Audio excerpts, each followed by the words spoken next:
सुप्रभात, नमस्कार, आदाब दोस्तों। ये है आपका अपना प्रिय डॉक्टर आदि कश्यप मुंबईचा माणूस आपके लिए लेकर आया आपका मनपसंद प्रोग्राम पॉजिटिव कर्मा।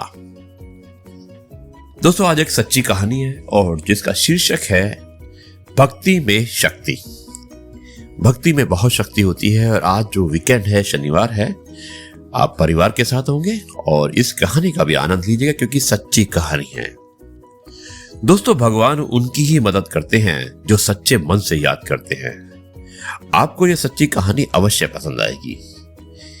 एक गांव में एक बहुत ही भोला भाला आदमी रहता था और वो किसी की भी बात में आ जाया करता था।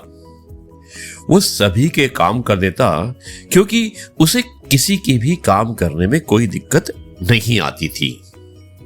सभी लोग इस बात को जानते थे और उसका फायदा उठाने के लिए हमेशा तैयार रहते। जब भी वो किसी को दिख जाता, सभी सोचते कि ये मेरे पास आ जाए, मैं इससे बहुत सारा काम लूंगा, और बहुत से लोग उससे काम ले भी लिया करते थे। उसका जीवन ऐसे ही बीत रहा था। वो हमेशा भगवान की पूजा पर बहुत ध्यान लगाता और जब भी मंदिर जाया करता, भगवान को बहुत ही ज्यादा मानता था। उसकी भक्ति में हमेशा डूबा रहता था। एक दिन किसी आदमी ने उस पर चोरी का आरोप लगा दिया और कहने लगा कि यही वो आदमी है जो मेरे घर में आया था और उसने हमारे घर में चोरी कर ली है। सभी लोग उसी की आदमी की बात पर ध्यान दे रहे थे क्योंकि वो जानते थे कि ये आदमी सच बोल रहा होगा। लेकिन उस भले आदमी के बारे में किसी को भी ध्यान नहीं था कि वो ये सोच रहे थे कि सभी की वो आदमी चोर हो सकता है और उसी ने चोरी की होगी। सभी गांव वालों ने उसे पीटना शुरू कर दिया, मारना शुरू कर दिया और कहने लगे कि बताओ, चोरी का सारा सामान तुमने कहां पर रखा है। अब वो बड़ा परेशान था। उसने कहा, मैं तो इसके घर पर कुछ देर के लिए गया था, जो कि इसने मुझे सामान बताया था वो लेकर मैं इसे देने चला गया। इसके बाद मुझे पता नहीं कि वहां पर क्या हुआ।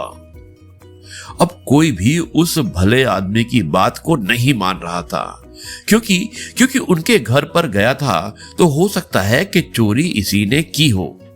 सभी आदमी पकड़कर उसको पंडित के पास ले जाते हैं और कहते हैं कि इसे क्या सजा मिलेगी, ये पंडित जी ही तय करेंगे। जब पंडित जी को यह बात मालूम हुई तो वो कहने लगे कि भला आदमी चोरी नहीं कर सकता, ये बहुत ही अच्छा इंसान है। लेकिन कोई भी इस बात को नहीं मान रहा था।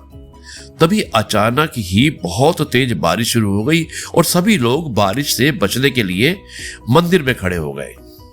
सभी आदमी कहने लगे कि अगर ये सच्चा भगवान का भक्त है तो इसे परीक्षा देनी होगी, लेकिन चोरी नहीं की है, हम ये मानने को तैयार नहीं हैं। सभी आदमी कहने लगे, अगर ये चोर नहीं है तो इससे ये परीक्षा देनी ही होगी। और बाहर बारिश हो रही है, इस बारिश में इसे चलकर जाना होगा और अगर इसको एक भी बूंद नहीं छुएगी तो हम मान लेंगे कि यह सच्चा इंसान है और इसने चोरी नहीं की है। लेकिन वो भला आदमी इस बारे में क्या जानता था। सभी आदमियों ने उसे बाहर जाने को कहा और जैसे ही वो बाहर गया तो बारिश की बूंद उसे छू भी नहीं पाई। दोस्तों, बारिश की बूंद क्योंकि बिल्कुल भी नहीं हो रही थी, जैसे ही उस आदमी ने बाहर कदम रखा, बारिश बिल्कुल रुक चुकी थी। सभी लोग हैरान थे ये देखकर कि कितनी तेज बारिश एकदम रुक नहीं सकती। सभी लोग पछता रहे थे कि हमने भगवान के भक्तों को परेशान नहीं करना चाहिए। सभी लोग उससे माफी मांगने लगे और वो आदमी कहने लगा कि तुम्हें सोच समझकर किसी पर भी इल्जाम लगाना चाहिए था, हो सकता है कि वो सच्चा हो। सभी लोग इस बात को जानने लगे कि उसने चोरी नहीं की थी।